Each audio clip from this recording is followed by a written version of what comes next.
Κοινωνία Ώρα Ευρώπης. Με την Γκάλη Οικονόμου.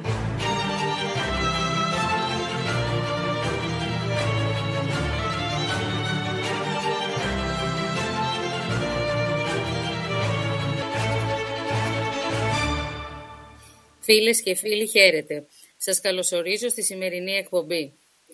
Τα σύγχρονα φάρμακα αποτελούν καταλυτική δύναμη στον χώρο της υγείας, επιτρέποντας την ιατρική να καταπολεμά πολλαπλές ασθένειες με ακρίβεια και αποτελεσματικότητα. Η συνεχής έρευνα και καινοτομία στον τομέα αυτό έχει οδηγήσει στην ανακάλυψη νέων μοριακών στόχων και στην ανάπτυξη φαρμάκων που προσφέρουν προσαρμοσμένες λύσεις για κάθε ασθένεια. Η εξελιγμένη τεχνολογία έχει επιτρέψει την κατασκευή φαρμάκων με λιγότερες παρενέργειες και μεγαλύτερη αποτελεσματικότητα.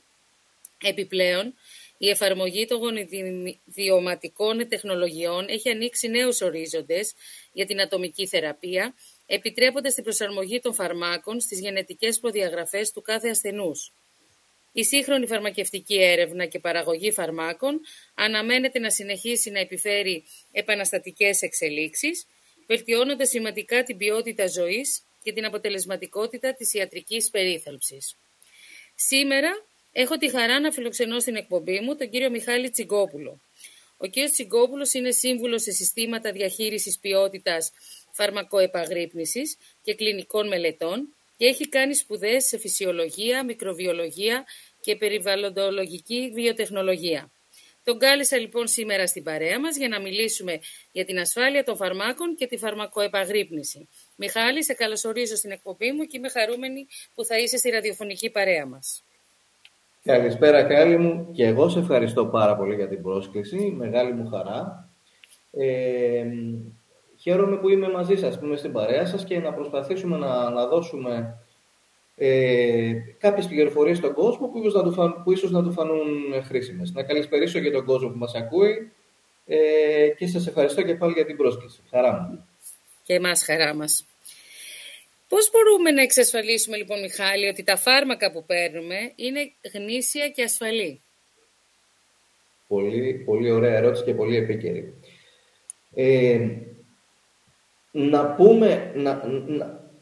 Να υπογραμμίσουμε πρώτα απ' όλα τι είναι ένα φάρμακο το οποίο δεν είναι γνήσιο, έτσι, γιατί υπάρχουν δυστυχώς πάρα πολλά μη γνήσια φάρμακα στην αγορά. Το μη γνήσιο φάρμακο λοιπόν είναι αυτό που παρασκευάζεται από κάποιον άλλον εκτός του γνήσιου κατασκευαστή, έτσι. Συνήθως με αντιγραφή ή απομίμηση ενός πρωτότυπου προϊόντος. Αυτό γίνεται εννοείται χωρίς εξουσιοδότηση και δεν έχουν κανένα δικαίωμα η συγκεκριμένη παραγωγή να κάνουν κάτι τέτοιο. Εννοείται ότι τα φάρμακα, οι απομιμήσεις, τα απομιμητικά φάρμακα παραβιάζουν τις νομοθεσίες, έτσι, περί εμπορικών σημάτων και βεβαίως το μεγαλύτερο πρόβλημα που προκαλούν είναι ότι μπορεί να προκαλέσουν μεγάλα προβλήματα στους ασθενείς οι οποίοι τα λαμβάνουν. Υγείας εννοείται.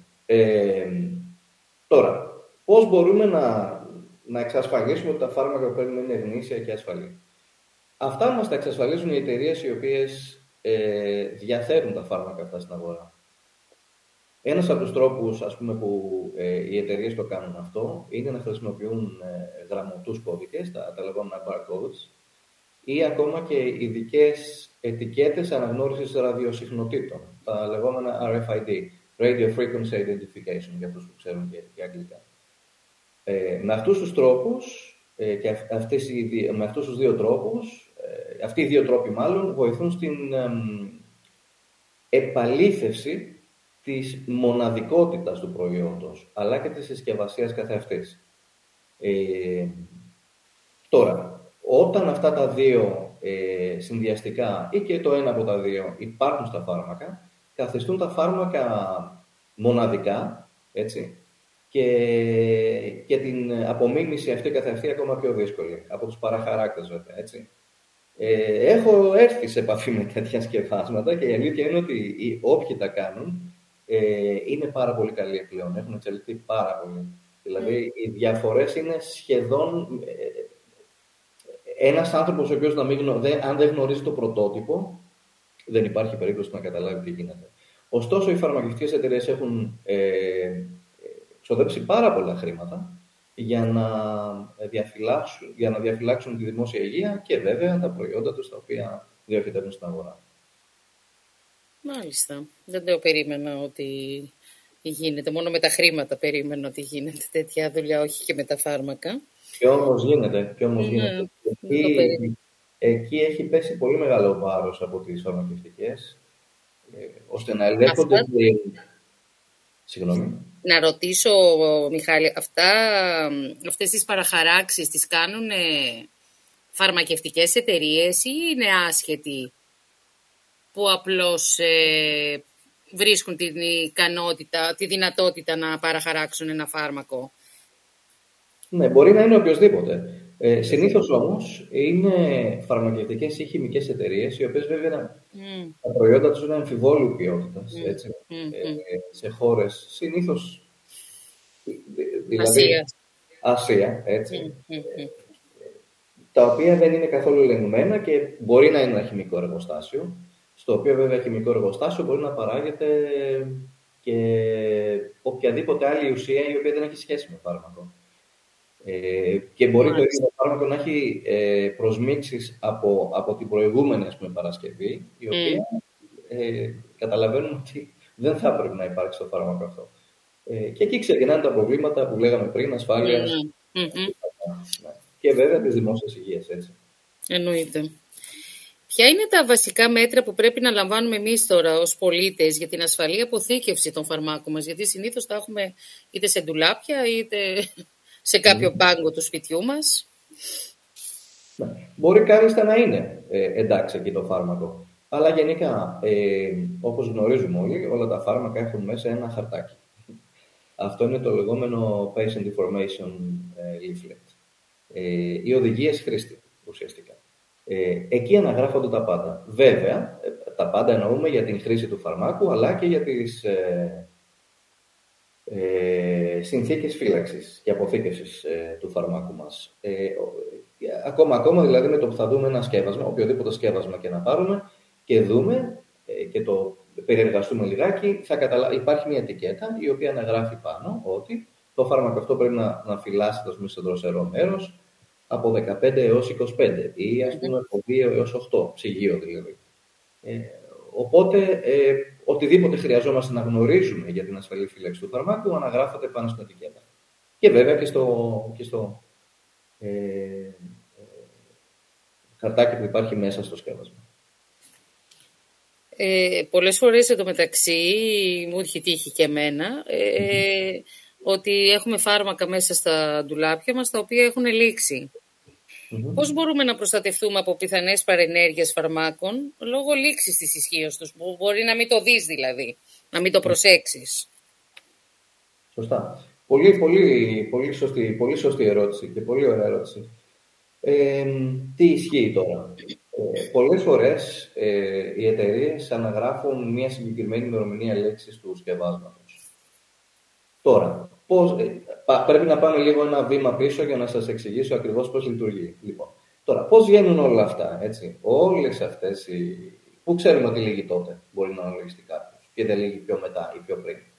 Όλα αυτά λοιπόν γνωρίζουμε πώς λειτουργούν από τις μελέτες που έχουν γίνει, εφόσον το φάρμακο, το σκεύασμα, έχει πλέον παρασκευαστεί και βρίσκεται είτε στο φιαλίδιο, είτε σε μια προπαρασκευασμένη σύριγγα, είτε ακόμα και στις φουσκαλίτσες αυτές που έχουμε, τις καρτέλες, έτσι.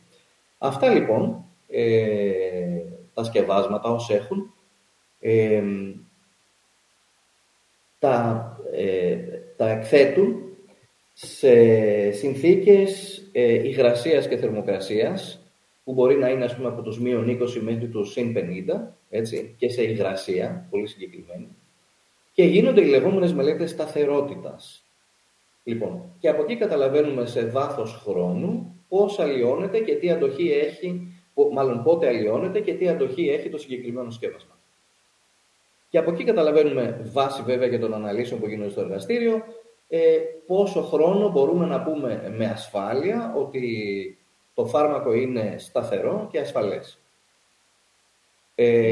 Τώρα, αυτό που συνήθως ισχύει είναι ότι για να βάλουν ένα ακόμα, να το πούμε, επίπεδο ασφάλειας οι φαρμακευτικές, αυτό που κάνουν συνήθως είναι παρόλο που αναφέρεται μια συγκεκριμένη ημερομηνία λήξης, το φάρμακο να είναι σταθερό ακόμα και ίσως 2, 3 ή 6 μήνες αργότερα, έτσι, αναλόγως τις μελέτες που έχουν. Και έτσι διασφαλίζεται ότι το σκεύασμα δεν προκαλεί κάποιο πρόβλημα. Ούτως ή άλλως, βέβαια, από ένα σημείο και ύστερα, το σκεύασμα δεν διαρκεί για πάντα, έτσι, το μόριό του μπορεί να αποδομείται. Και ουσιαστικά, αν κάποιος λάβει αυτό το συγκεκριμένο το σκεύασμα, να μην έχει κάποιο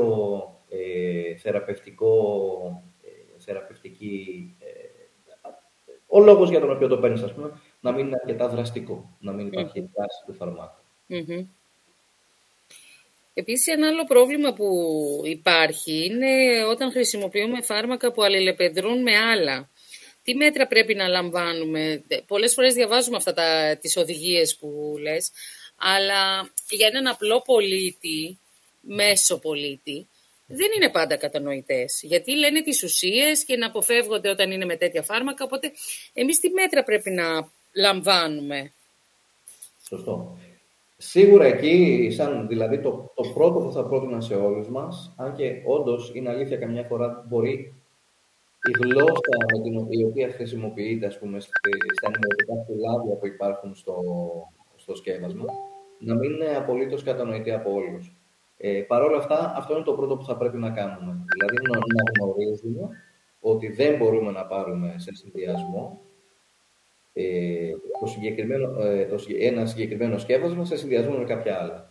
Από εκεί και πέρα, σε αυτό μπορεί να μας βοηθήσει, εννοείται, ο φαρμακοποιός μας, αλλά και ο γιατρός μας. Και ο γιατρός. Ναι, σωστά.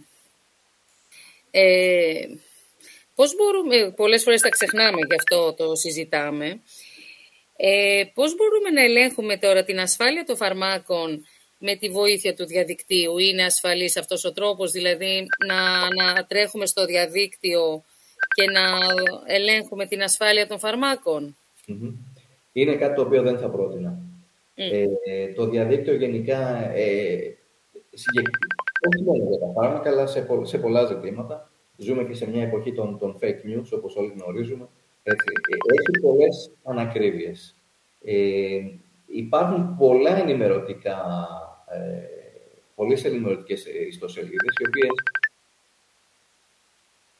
μπορεί να περιέχουν πληροφορίες για την ασφάλεια του φαρμάκου, οι οποίες να μην είναι,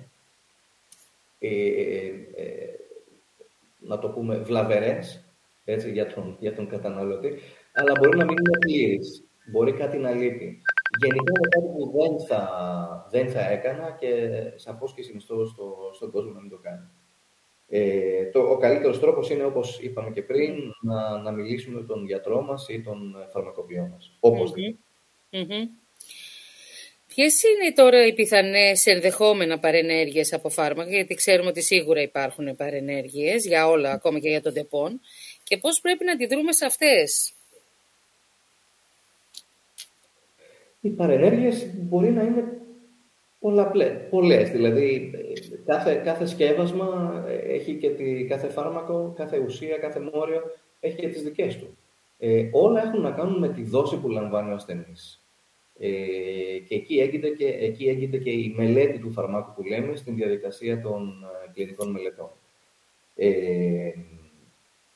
Οι παρενέργειες μπορεί να είναι μια πολύ απλή, ας πούμε, παρενέργεια που πολλές φορές έχω συναντήσει και εγώ στην καριέρα μου κατά τη διάρκεια, όταν δουλεύα στις φαρμακευτικές εταιρείες και κάναμε ανάπτυξη φαρμάκων πειραματικών, να είναι ένας απλός πονοκέφαλος ή να είναι ένας απλός πληγμός, ας πούμε, επιδερμικός. Ή μπορεί να είναι και κάποια εγκεφαλοπάθεια, δηλαδή μιλάμε για πλέον πιο σοβαρά, ακόμη και θάνατος. Όλα αυτά, για όλα αυτά, συνήθως οι εταιρείες έχουν μια καλή ιδέα για το πόσο τοξικό και σε ποιο επίπεδο είναι ένα φάρμακο, η ουσία υπομελέτη, να την πούμε καλύτερα έτσι, γιατί στο συγκεκριμένο σημείο δεν λέγεται φάρμακο.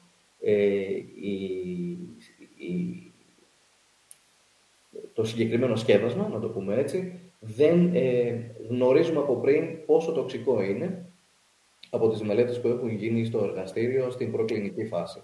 Συνήθως σε πειραματικά μοντέλα που πλέον μπορεί να είναι και υπολογιστικά μοντέλα μέσω τεχνητής νοημοσύνης, αλλά και ο πατροπαράδος, να το πούμε, αν μπορούμε να το πούμε, τρόπος ο οποίος είναι με ινδικά χειρίδια, ποντίκια, άλογα ή ακόμα και χιμπατζίδες, ας πούμε. Μάλιστα. Ναι. Έχω βρεθεί και σε τέτοια εργαστήρια, έχω μπει και σε τέτοια εργαστήρια, έχω δουλέψει και σε τέτοια. Γνωρίζουμε όλοι τις ευαισθησίες που έχει πλέον ο κόσμος, γενικά η κοινωνία σε αυτά τα ζητήματα. Και νομίζω η επιστημονική κοινότητα έχει αντιδράσει σε αυτό και έχει βρει καινούριους τρόπους, ας πούμε, να δοκιμάζονται οι ουσίες. Και νομίζω εύχομαι και ελπίζω σε κάποιο σημείο να μπορέσουμε να αντικαταστήσουμε εντελώς τα ζωάκια. Ναι. Έτσι είναι. Ποια είναι τώρα η σημασία της συμμόρφωσης προς τις οδηγίες δοσολογίας των φαρμάκων? Γιατί πολλές φορές ξεχνάμε να πάρουμε τη μια δόση, μετά παίρνουμε 2 δόσεις ή μπορεί να πάμε στην επόμενη δόση. Ποια είναι αυτή λοιπόν η σημασία? Είναι τεράστια. Κάποιες φορές αυτό μπορεί να κάνει τη διαφορά μεταξύ ζωής και θανάτου, ξέρεις, Κάρλ. Πρέπει οπωσδήποτε να ακολουθούμε οτιδήποτε γράφει το ενημερωτικό φυλάδιο του ασθενή που υπάρχει μέσα στο σκεύασμα. Σε καμία των περιπτώσεων, αν χαθεί μία δόση, δεν πρέπει να πάρουμε διπλή. Έτσι, αυτό δεν γίνεται. Αν ξεχάσουμε να πάρουμε στην ώρα μας ένα συγκεκριμένο φάρμακο, το παίρνουμε όταν το θυμηθούμε, την ίδια δόση που θα παίρναμε κανονικά. Για τον οποιοδήποτε πάλι, αν έχουμε αμφιβολία, αν δεν ξέρουμε τι ή δεν καταλαβαίνουμε τις οδηγίες που μπορεί, όντως, όπως είπαμε και πριν, να μην είναι τόσο, ας πούμε, εύκολα κατανοητές από όλους. Οι οδηγίες που υπάρχουν δηλαδή στο φυλάδιο το ενημερωτικό, πάλι συνιστώ να μιλήσουμε στον φαρμακοποιό μας. Από ένα σημείο και μετά τα φάρμακα, όταν παίρνουμε και μεγάλη δόση, ουσιαστικά αυτό που κάνουμε είναι είναι βέβαια δύσκολο, πρέπει να πάρεις πολύ μεγάλη ποσότητα για να συμβεί αυτό, αλλά υπάρχει περίπτωση, ας πούμε, να πιάσει τοξικά επίπεδα το φάρμακο, ειδικά όταν παίρνουμε 2 δόσεις.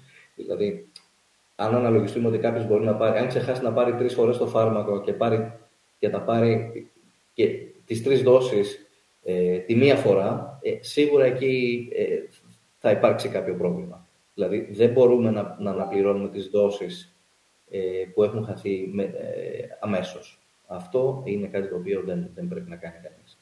Εκεί πλέον μπορεί τα επίπεδα του φαρμάκου στο αίμα και στον οργανισμό γενικά να προκαλέσει σοβαρά προβλήματα. Γιατί πιάνουν τοξικά επίπεδα πλέον. Ναι, βέβαια.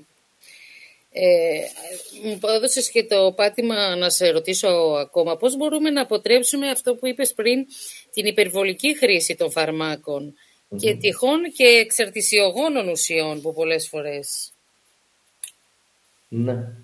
δίνονται? Είναι μια πολύ σωστή ερώτηση και πολύ δύσκολη να απαντηθεί με ποια έννοια.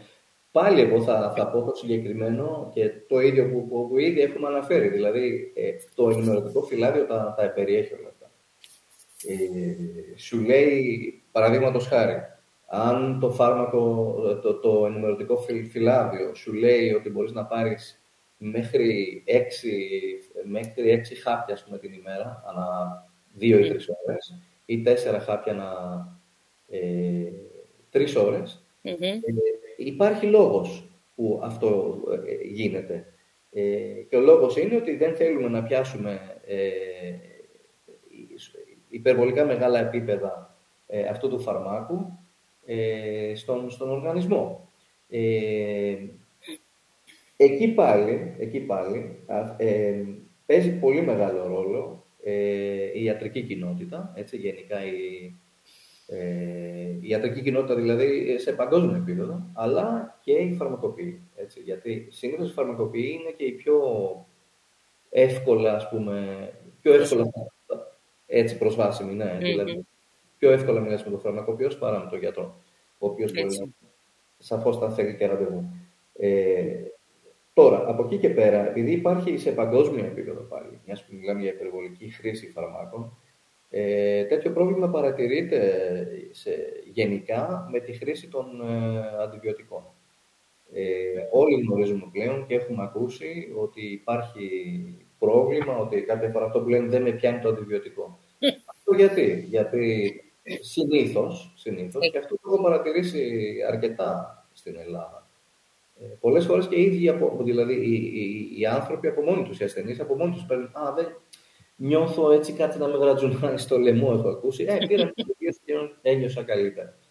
Αυτό εννοείται ότι δεν πρέπει να γίνεται. Τα φάρμακα τα παίρνουμε μόνο υπό τις οδηγίες του γιατρού μας ή του φαρμακοποιού, διότι αυτό που τελικά καταφέρνουμε, ειδικά όσον αφορά τα αντιβιωτικά, είναι να επιταχύνουμε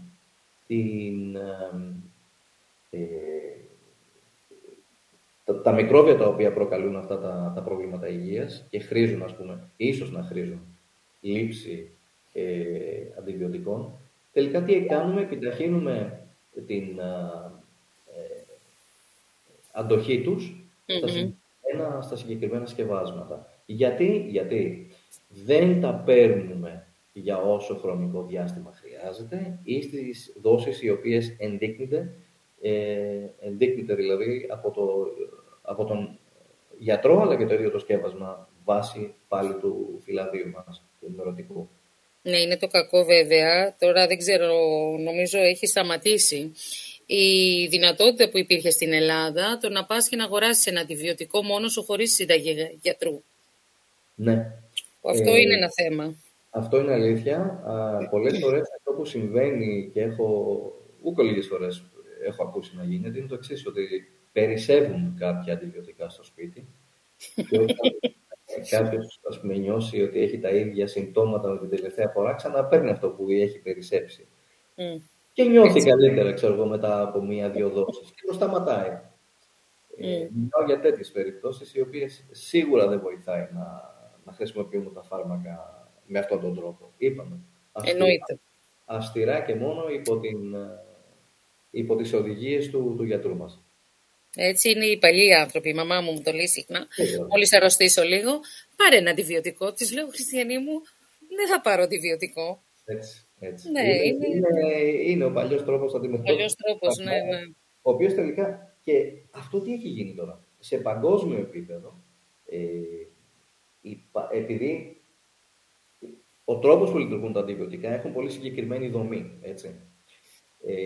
Και πολύ συγκεκριμένες μοριακές γωνίες, να το πούμε και έτσι τώρα.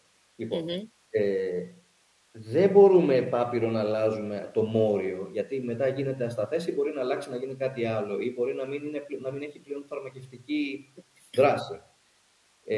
Και έτσι με αυτόν τον τρόπο, όταν τα μικρόβια έχουν αναπτύξει την άμυνά τους και είναι πλέον ανθεκτικά στο συγκεκριμένο το αντιβιωτικό, και ίσως να χρειαστεί, δηλαδή, συγκεκριμένα δηλαδή όταν μπαίνουν στο νοσοκομείο οι ασθενείς, μετά δεν μπορούν, οι λοιμώξεις, από εκεί έχει γίνει η μεγάλη έκρηξη των ενδονοσοκομιακών λοιμώξεων. Δεν υπάρχουν μετά αντιβιωτικά να μπορούν να τα αντιμετωπίσουν. Ακριβώς. Και είναι ένα από τα μεγαλύτερα προβλήματα που αντιμετωπίζει και η φαρμακευτική κοινότητα, έτσι, αλλά βέβαια και οι ασθενείς σε παγκόσμιο επίπεδο. Ωραία. Κάνουμε το πρώτο μας διάλειμμα και επιστρέφουμε.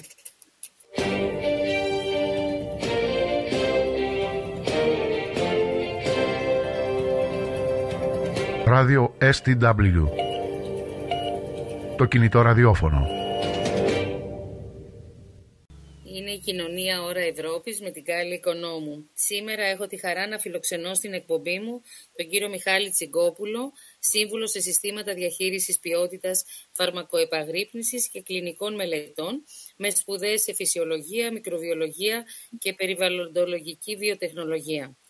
Συζητάμε για την ασφάλεια των φαρμάκων και τη φαρμακοεπαγρύπνηση.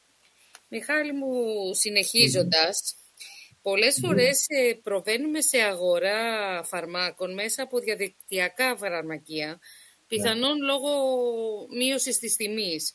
Ποια είναι τα βασικά σημεία που πρέπει να προσέχει ο καταναλωτής όταν κάνει τέτοιες αγορές? Εγώ θα έλεγα να μην αγοράζουμε καθόλου τέτοια φάρμακα, ειδικά από διαδικτυακές πηγές ή τα λεγόμενα διαδικτυακά φαρμακεία. Εγώ δεν θα πω ότι δεν υπάρχουν και φαρμακεία τα οποία όντως είναι πραγματικά και μπορεί να διαθέτουν κάποια προϊόντα τους βάσει στο διαδίκτυο. Αλλά γενικά η συγκεκριμένη πρακτική είναι πάρα πολύ επικίνδυνη. Θα σας δώσω ένα παράδειγμα για να καταλάβετε. Το οποίο δεν έχει να κάνει απαραίτητα με το φάρμακο. Η σύζυγός μου, θα σας πω συγκεκριμένα, και παραγγείλει από ένα site στην Ασία κάπου, έτσι νομίζω όλοι ξέρουν πού, ένα πολύ συγκεκριμένο παλτό.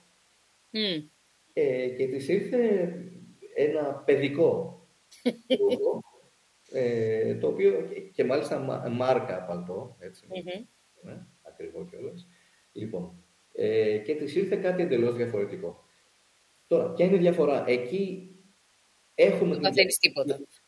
Ακριβώς. Και έχουμε τη διακριτική ικανότητα να το δούμε και να κατανοήσουμε ότι αυτό δεν είναι αυτό που παρήγγειλε. Στα φάρμακα δυστυχώς δεν ισχύει αυτό. Επειδή πλέον έχουν γίνει τόσο καλοί οι παραχαράκτες, λοιπόν, και το προϊόν, το πρωτότυπο με ένα το οποίο δεν είναι πρωτότυπο και είναι ψεύτικο, έτσι, δεν έχει σχεδόν καμία διαφορά.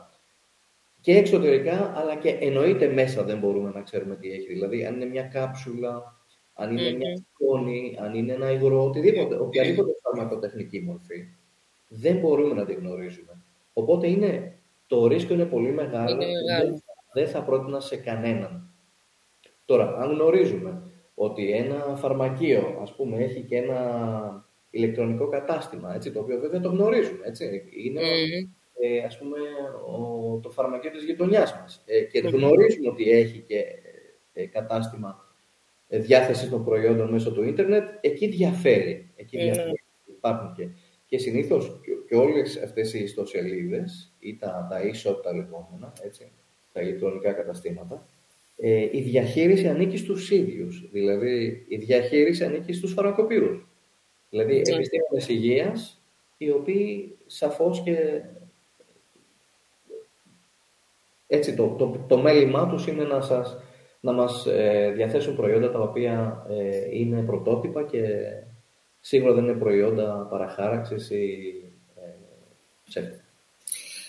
Ένα έλλειμμα που πιστεύω ότι υπάρχει στην ελληνική κοινωνία είναι η σωστή εκπαίδευση του καταναλωτή για την ασφαλή χρήση των φαρμάκων.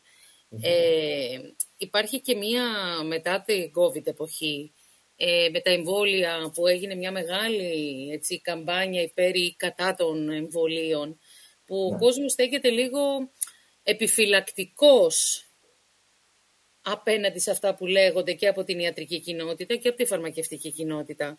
Πώς μπορούμε να εκπαιδευτούμε σωστά για να χρησιμοποιούμε τα φάρμακα ασφαλώς? Αυτό είναι ένα τεράστιο ζήτημα.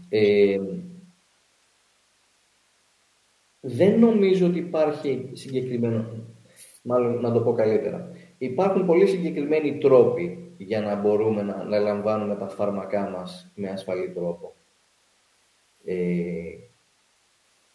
Σαφώς, όπως ήδη έχουμε πει, πρωτίστως πρέπει να προστρέξουμε στο ενημερωτικό φυλάδιο του ασθενή και σε συνεργασία πάντα με τον γιατρό, τον οποίον εμπιστευόμαστε, και τον φαρμακοποιό. Ο τρόπος με τον οποίο βέβαια καμιά φορά χειριζόμαστε αυτές τις πληροφορίες είναι λάθος. Και τι εννοώ? Παραδείγματος χάρη, έχω ακούσει και παραδείγματα ότι Μπορεί να μιλάνε δύο κύριοι ή δύο κυρίες και να λέει: ξέρεις κάτι, είχα έναν πονοκέφαλο, ας πούμε, προχθές, είπε το χέρι μου και πήρα αυτό το φάρμακο, το συγκεκριμένο, και μου πέρασε σε 5 λεπτά, ας πούμε. Έτσι. Και σου προτείνω να πάρεις και εσύ το ίδιο. Αυτό είναι, δεν μπορείς να κάνεις μεγαλύτερο λάθος. Είναι η λάθος χρήση και μία ασφαλή χρήση φαρμάκου. Οπότε το πρώτο πράγμα εγώ που θα πρότεινα είναι αυτό. Να μην ουσιαστικά προτείνουμε φάρμακα στους γύρω μας, αν δεν έχουμε γνώσεις, τις απαιτούμενες γνώσεις που μπορεί να έχει ένας γιατρός ή ο φαρμακοποιός μας, για να μπορούμε να προτείνουμε φάρμακο. Ακόμα και εγώ που έχω μελετήσει, έτσι, βέβαια δεν έχω και την αδειοδότηση εγώ, δεν είμαι κλινικός γιατρός. Σίγουρα δεν μπορώ να υπογραφήσω ούτε να προτείνω. Αποφεύγω να το κάνω αυτό το πράγμα. Ναι, γιατί ενέχει κινδύνους. Ακριβώς, ενέχει κινδύνους. Και είναι κάτι το οποίο είναι λάθος πρακτική. Είναι λάθος πρακτική. Δεν νοείται να γίνεται αυτό το πράγμα. Σαφώς εκεί 100% προστρέφουμε στον ενημερωτικό φυλάδιο. Για να ξέρουμε γιατί κάνει αυτό το φάρμακο, τις χρήσεις δηλαδή του φαρμάκου, και όπως επίσης και τις αντενδείξεις του φαρμάκου, εκεί που δεν ενδείχνει το φάρμακο. Αυτό θα έλεγα. Ωραία. Θέλω να περάσουμε σε ένα άλλο θέμα τώρα, Μιχάλη μου. Να εξηγήσεις στους ακροατές μας τι είναι η φαρμακοεπαγρύπνηση και ποιος είναι ο ρόλος της στην ασφάλεια των φαρμάκων. Βεβαίως.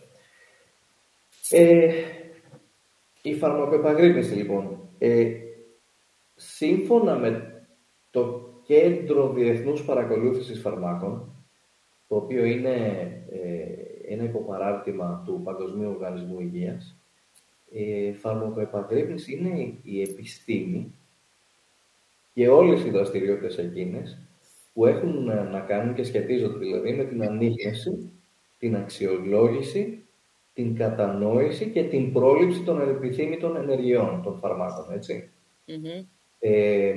Τώρα, η φαρμακοεπαγρύπνηση ως επιστήμη συμβάλλει στην ασφάλεια των ασθενών, εντοπίζοντας και ελαχιστοποιώντας τους κινδύνους οι οποίοι συνδέονται με τη χρήση των φαρμάκων.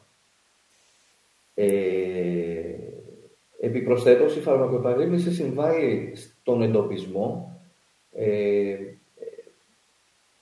ανεπιθύμητων ενεργειών, οι οποίες μπορεί να είναι και άγνωστες ή και γνωστές, αξιολογώντας το προφίλ πάντα του κινδύνου και ωφέλους των φαρμάκων. Και πώς γίνεται αυτό? Παρέχοντας τεκμηριωμένες πληροφορίες και στο κοινό, δηλαδή στους ασθενείς, και στους επαγγελματίες υγείας, αλλά και στις ρυθμιστικές αρχές. Να πούμε κιόλας ότι τα τελευταία χρόνια η πρόληψη και η αναφορά ανεπιθύμητων ενεργειών που έχουν να κάνουν με την φαρμακοεπαγρύπνηση, που είναι μάλλον η ουσία της φαρμακοεπαγρύπνησης, έχει επεκταθεί και σε ένα πολύ ευρύ φάσμα προϊόντων, που περιλαμβάνει και ιατρικές συσκευές και εμβόλια και φυτικά προϊόντα και διάφορα άλλα βιολογικά φάρμακα. Έτσι. Και βέβαια η λίστα αυτή είναι πολύ, πολύ μεγάλη. Αυτό λοιπόν είναι η φαρμακοεπαγρύπνηση. Συμβάλλει πάρα πολύ στο να βοηθήσει τα συστήματα υγείας ανά τον κόσμο, μειώνοντας την περίθαλψη, να χρειάζονται οι ασθενείς, να χρειάζεται οι χρήστες φαρμάκων, έτσι, το οποίο μπορεί να είναι το κοινό, ασθενείς και μη, για έναν απλό πονοκέφαλο, ας πούμε, να χρειάζονται να νοσηλευθούν. Έτσι. Μάλιστα. Ποιοι φορείς τώρα, δηλαδή οι φαρμακευτικές εταιρείες, η ιατρική κοινότητα, ποιοι συμμετέχουν στη διαδικασία της φαρμακοεπαγρύπνησης? Ξέρω ότι οι φαρμακευτικές εταιρείες έχουν τομέα στη μέσα που εργάζεται πάνω σε αυτό το κομμάτι. Ακριβώς. Υπάρχουν στελεχωμένα τμήματα που κάνουν ακριβώς αυτό. Ωστόσο, όπως πολύ σωστά είπες, Κάλλη, υπάρχουν, συνδυαστικά γίνεται, δηλαδή είναι οι φαρμακευτικές εταιρείες οι οποίες έχουν ή και αναπτύσσουν τα φάρμακα, γιατί τα φάρμακα μπορεί να είναι υπό ανάπτυξη, έτσι, ή μπορεί να είναι φάρμακα που ήδη υπάρχουν στην αγορά και κυκλοφορούν. Οπότε είναι οι φαρμακευτικές, είναι οι κανονιστικές αρχές, έτσι, μιλάμε ας πούμε για τον ΕΟΦ, για τον FDA, τον Ευρωπαϊκό Οργανισμό Υγείας, έτσι. Και εμείς με τον τρόπο μας, έτσι. Οπότε όλοι συμβάλλουν ουσιαστικά στο να λειτουργήσει η φαρμακοεπαγρύπνηση και να συμβάλλουμε στην ασφαλή χρήση των φαρμάκων. Ήθελα λίγο να επιμείνουμε σε αυτό το κομμάτι, γιατί και εγώ τώρα ψάχνοντας για τη συνέντευξη σήμερα έμαθα τι είναι αυτό. Βέβαια και μέσα από την κόρη μου που μόλις το άκουσε μου εξήγησε γιατί είναι σε φαρμακευτική εταιρεία, οπότε μου εξήγησε τι είναι κτλ. Πώς μπορεί ο καταναλωτής, εγώ ας πούμε δεν ήξερα που πρέπει να αποτανθώ και δεν θα το σκεφτόμουν, δηλαδή θα πήγαινα στο γιατρό μου να του πω ότι ξέρεις κάτι, αυτό το φάρμακο που μου έδωσες μου προκαλεί κάτι. Πώς μπορούμε να συμβάλλουμε εμείς στη φαρμακοεπαγρύπνηση? Και δεν ξέρω, διάβασα κάπου ότι υπάρχει κάποια κίτρινη κάρτα για τα φάρμακα. Ακριβώς. Λειτουργεί όπως ακριβώς είναι οι κάρτες στο ποδόσφαιρο, έτσι. Αλλά εγώ δεν θέλω να μπω εκεί. Εγώ θέλω να πω κάτι πιο απλό. Όλοι μας, από τη στιγμή που θα πάρουμε και κάνουμε χρήση ενός σκευάσματος, έτσι, μπορεί να είναι το πιο απλό, μπορεί να είναι ας πούμε ένα παυσίπονο, για να βλέπουμε και αυτό. Από τη στιγμή που θεωρήσουμε, που πιστεύουμε ότι πήραμε το φάρμακο και μας ενόχλησε, μας προκάλεσε, να το πούμε, κάποια ενόχληση, πρέπει κανονικά, έτσι, και είναι πολύ σημαντικό αυτό, πρέπει κανονικά να πάρουμε την φαρμακευτική εταιρεία και να το πούμε. Να το πούμε, ναι. Οπωσδήποτε. Είναι πολύ σημαντικό. Αυτό μπορεί να γίνει και μέσω του φαρμακοποιού μας, ο οποίος συνήθως οι φαρμακοποιοί είναι εκπαιδευμένοι και στην φαρμακοεπαγρύπνηση. Αλλά και εμείς οι ίδιοι έχουμε την δυνατότητα να αναφέρουμε τέτοιες περιπτώσεις. Αν δούμε καλά, όλα τα σκευάσματα πάνω έχουν ένα νούμερο, στο οποίο εκεί μπορούμε να αναφέρουμε τις οποιοδήποτε αντενδείξεις έχουμε υποστεί, έτσι. Βάσει λοιπόν αυτού του τηλεφώνου, αν και εφόσον καλέσουμε, υπάρχουν ειδικά εκπαιδευμένοι άνθρωποι οι οποίοι μας κάνουν πολύ συγκεκριμένες ερωτήσεις και καταγράφουν ακριβώς αυτό που έχουμε να τους πούμε. Μάλιστα. Να ρωτήσω, επειδή είδα προχθές ότι ένα παυσίπονο, έτσι γνωστό μάλιστα, το απόσυραν μια παρτίδα, εν πάση περιπτώσει. Αυτό είναι κομμάτι της φαρμακοεπαγρύπνησης? Δηλαδή, από παρενέργειες ή εκεί είναι της ασφάλειας του φαρμάκου που κάτι άλλο ισχύει? Ναι. Είναι και τα δύο συνδυαστικά, αλλά σίγουρα είναι μια δραστηριότητα της φαρμακοεπαγρύπνησης. Βέβαια, μπορεί να είναι, εξαρτάται, γιατί κάθε περίπτωση είναι διαφορετική. Δηλαδή, όταν ένα σκεύασμα φτάσει στο σημείο να αποσυρθεί από την αγορά, σημαίνει ότι υπάρχουν δύο είδων προβλήματα. Είτε ότι υπάρχει κάποιο σήμα, τι εννοούμε τώρα ως σήμα, ένα πολύ συγκεκριμένο πρόβλημα που προκαλεί σε μεγάλο ποσοστό ανθρώπων και τα οποία βέβαια έχουν αναφερθεί ως τέτοια, έτσι, που σημαίνει ότι το φάρμακο έχει κάποια πολύ σοβαρή παρενέργεια και πρέπει να αποσυρθεί, ή μπορεί να είναι κάποιο άλλο, μπορεί να είναι κάποια βλάβη, ας πούμε, του περιβλήματος, ας πούμε, μια παρτίδα, ας πούμε, μπορεί να σας πω ένα απλό περιστατικό που έχει συμβεί, δηλαδή μπορεί να συμβεί. Το φορτηγό, ας πούμε, που τα μετέφερε από την εταιρεία, ας πούμε, στη φαρμακοποθήκη, είχε ατύχημα. Και ήταν το αποτέλεσμα να σπάσουν κάποια κουτιά και να εκτεθεί, ας πούμε, το φάρμακο σε πολύ χαμηλές θερμοκρασίες ή σε πολύ υψηλές θερμοκρασίες ή σε πολύ υγρασία ή ακόμα και να σπάσει. Μπορεί και αυτή η συγκεκριμένη παρτίδα, ας πούμε, να αποσυρθεί. Οι λόγοι μπορεί να είναι λίγο διαφορετικοί, αλλά οι ομάδες για τις οποίες, ας πούμε, αποφασίζουν για κάτι τέτοιο είναι οι ίδιες και συνήθως είναι συνδυαστικές ομάδες. Είναι μια ομάδα ανθρώπων που αποτελούνται από γιατρούς, από ανθρώπους σαν και εμένα, όταν ήμουν στις φαρμακευτικές, ήμουν και εγώ σε μια τέτοια ομάδα, από όπως είπα, τους γιατρούς που έχουμε στην εταιρεία μας και βέβαια σε συνδυασμό μετά με τις ρυθμιστικές αρχές. Έτσι. Καταθέτουμε, ας πούμε, την περίπτωση, λέμε τι έχει συμβεί και βέβαια δίνουν το λεγόμενο green light, έτσι, το πράσινο φως, για να συμβεί κάτι τέτοιο, γιατί δεν είναι καθόλου εύκολη αυτή η διαδικασία και σαφώς οι εταιρείες οι οποίες μπαίνουν στον κόπο να κάνουν αυτό το πράγμα, θα αναλογιστείτε ότι σαφώς μπορεί να αφενός χάνουν χρήματα και αφετέρου βέβαια έχει να κάνει και με την εταιρεία δεν μου έρχονται και τα ελληνικά αυτή τη στιγμή. Το reputation, ας πούμε, της εταιρείας. Της αξιοπιστίας. Της αξιοπιστίας εταιρείας. Τώρα μου έδωσες πάλι το πάτημα, γιατί ετοιμαζόμουν να σε ρωτήσω, αλλά μου το έθιξες λίγο.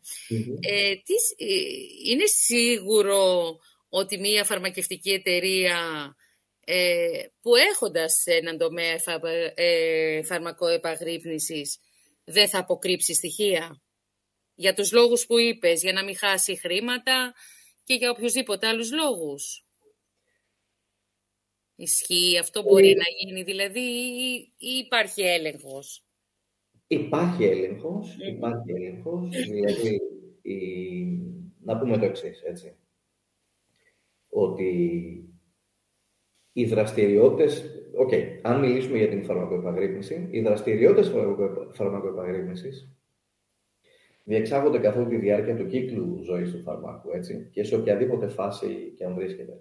Από την προκλινική, στις κλινικές και βέβαια και στην επιτήρηση κατά την κυκλοφορία, στην αγορά, την κυκλοφορία του φαρμάκου. Κάπως έτσι διασφαλίζεται η ασφάλεια του φαρμάκου. Τώρα, αν μια συγκεκριμένη εταιρεία γνωρίζει ότι το φάρμακό της προκαλεί, ας πούμε, κάποιες σοβαρές ανεπιθύμητες ενέργειες και δεν αποσύρει το φάρμακο βάσει των οδηγιών της ρυθμιστικής αρχής, νομίζω ότι σαφώς η αξιοπιστία της εταιρείας θα φτάσει σε επίπεδα τα οποία δεν θα ήθελε η ίδια εταιρεία. Μετά μιλάμε και για τα συνήθως πολύ μεγάλα πρόστιμα, ακόμα και κλείσιμο της εταιρείας. Μάλιστα. Ναι. Ωραία.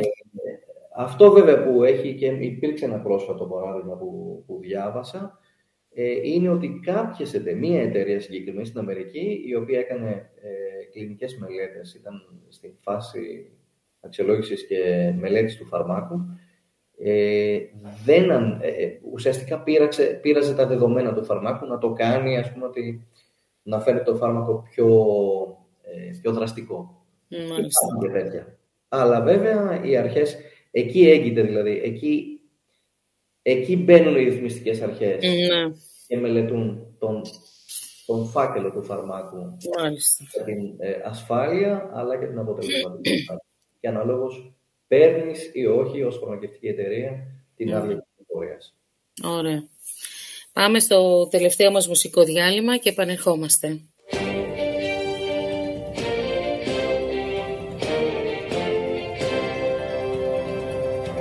Ράδιο STW. Το κινητό ραδιόφωνο. Είναι η εκπομπή Κοινωνία Ώρα Ευρώπης με την Κάλλη Οικονόμου. Απόψε φιλοξενώ τον κύριο Μιχάλη Τσιγκόπουλο, σύμβουλο σε συστήματα διαχείρισης ποιότητας φαρμακοεπαγρύπνησης και κλινικών μελετών, με σπουδές στη φυσιολογία, μικροβιολογία και περιβαλλοντολογική βιοτεχνολογία. Μιλάμε για την ασφάλεια φαρμάκων και στο δεύτερο μέρος της εκπομπής μας ασχολούμαστε με τη φαρμακοεπαγρύπνηση.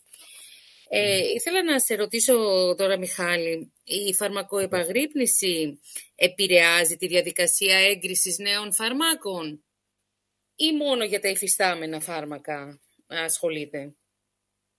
Σαφώς και επηρεάζει για την έγκριση των νέων φαρμάκων.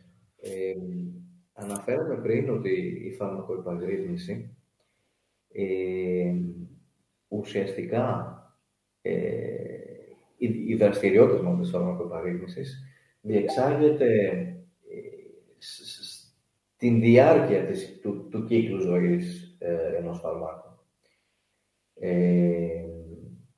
Τώρα, όσον αφορά τα φάρμακα τα οποία είναι ακόμα υπομελέτη και οι μελέτες γιατί γίνονται, για να μελετήσουμε την ασφάλειά τους και την αποτελεσματικότητά τους. Έτσι, αυτά είναι τα δύο βασικά πράγματα που κοιτάζουμε.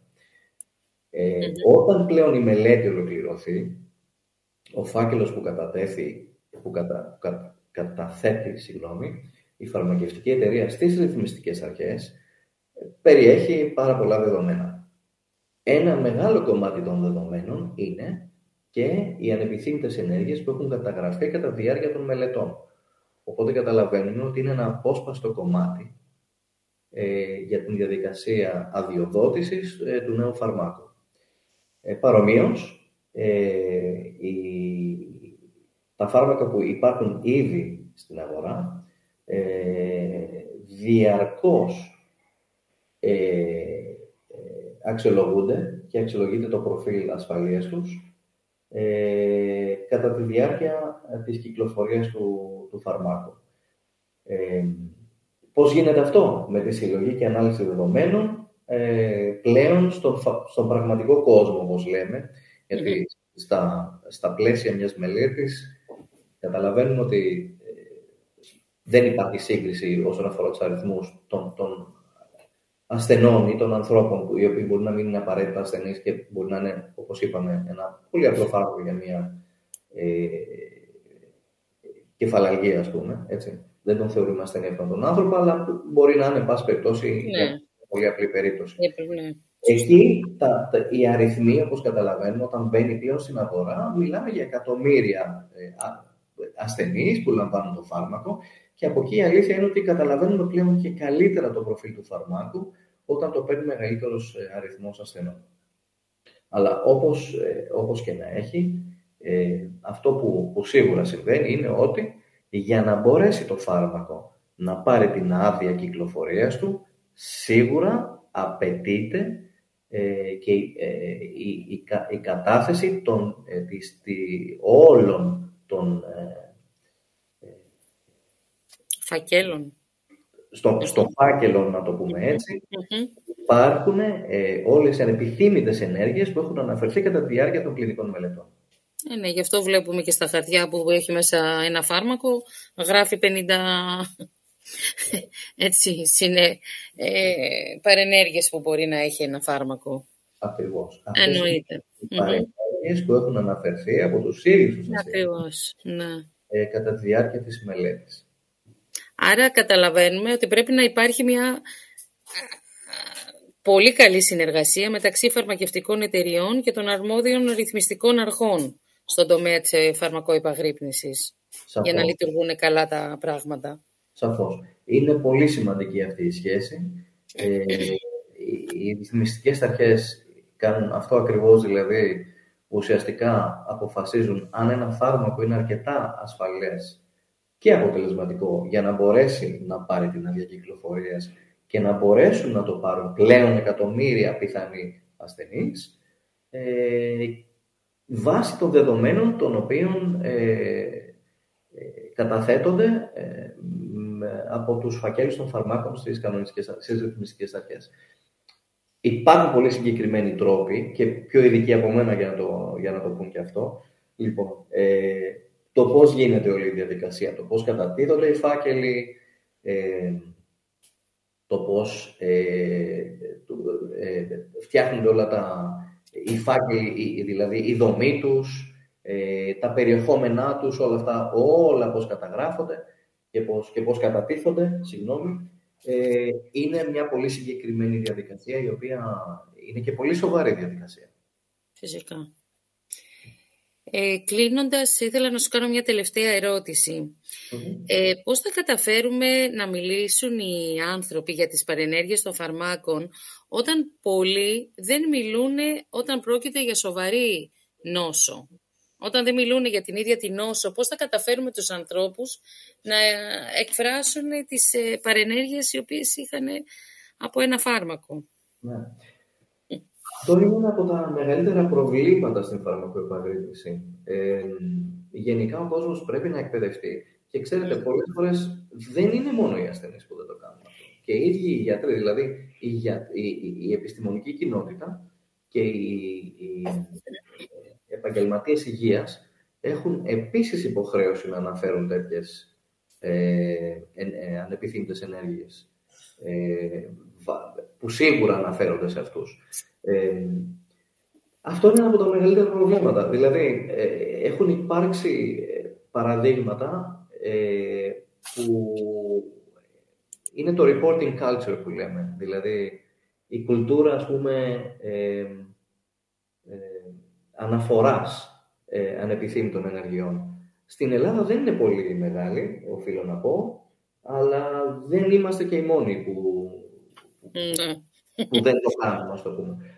Ωστόσο, οι κανονιστικές αρχές, αλλά και οι ίδιες οι φαρμακευτικές εταιρείες, πολλές φορές διοργανώνουν μάλλον, να το πούμε, trainings, εκπαιδευτικές διαδικασίες, οι οποίες είναι πολύ συγκεκριμένα, στοχεύουν δηλαδή σε αυτό το πράγμα, να καταλάβει και ο απλός πολίτης, αλλά και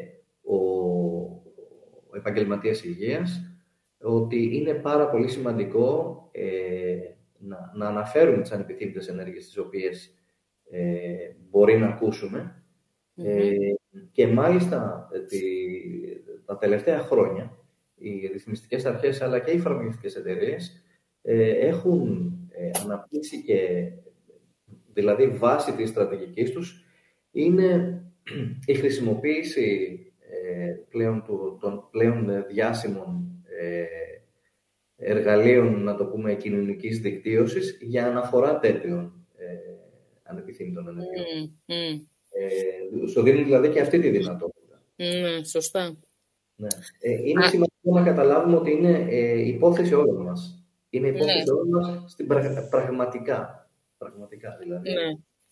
Δεν είναι υπερβολή να το πούμε αυτό. Αυτό είναι που πρέπει να κατανοήσουμε, την κοινωνική ευθύνη που έχουμε πολλές φορές, την οποία δεν είναι εύκολο πάντα να ξεπεράσεις αυτό το εγωιστικό κομμάτι και να πεις τώρα που να τρέχω, να κάθομαι, να ασχολούμαι, να λέω κτλ. Μάλιστα. Κάπου εδώ τελειώνει η εκπομπή μας. Σε ευχαριστώ πάρα πολύ, Μιχάλη, για τη ραδιοφωνική παρέα σου. Ήταν πάρα πολύ ενδιαφέροντα αυτά που είπαμε απόψε. Και εγώ θέλω να σε ευχαριστήσω πολύ, Κάλλη, για την φιλοξενία σου και που μου έδωσες το βήμα και εύχομαι όσοι μας έχουν ακούσει να καταλαβαίνουν λίγο καλύτερα τώρα τι πάει να πει η φαρμακοεπαγρύπνηση και πώς λειτουργεί. Αυτός είναι και ο στόχος. Είναι σε επιφανειακό επίπεδο. Εντάξει. Αυτός είναι και ο στόχος μας, να ενημερώσουμε τους ακροατές μας για πράγματα που πρέπει να τους ενδιαφέρουν. Ακριβώς έτσι. Ανανεώνουμε λοιπόν το ραντεβού μας με έναν καινούριο καλεσμένο για την επόμενη Δευτέρα στις 9 το βράδυ και θα κλείσω με μια φράση του γιατρού Άντονι Φάουτσι, ότι η εξέλιξη της ιατρικής και η καινοτομία στα φάρμακα ανοίγουν νέους ορίζοντες για τη θεραπεία ασθενειών, δημιουργώντας γέφυρες προς ένα υγιές και ελπιδοφόρο μέλλον. Καλή συνέχεια από την Γκάλη Οικονόμου.